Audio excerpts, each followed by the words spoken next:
যে সকাল সকাল আমরা রেডি হয়ে গিয়েছি, যাব আমরা দক্ষিণেশ্বর। আর অনেক ভোরে উঠেছি, এখানে মা কাকিমা জেঠিমারা সবাই এগিয়ে দিতে আসছিল।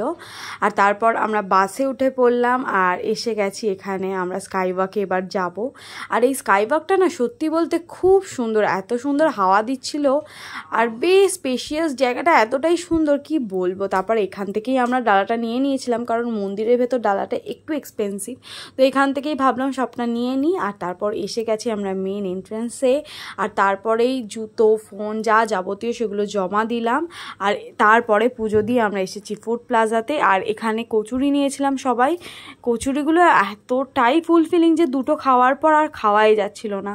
তারপর তো এখানে দোকান ছিল, তারপর এই ডালা নেওয়ার যে স্টলগুলো ছিল সেগুলো ছিল, আর পাশেই ছিল গঙ্গা। এটা দেখার পর না সত্যি চোখটা জুড়িয়ে গেল। এত রোদ, এত কিছুর মাঝে মানে এত ভালো লাগছিল, এত হাওয়া দিচ্ছিল,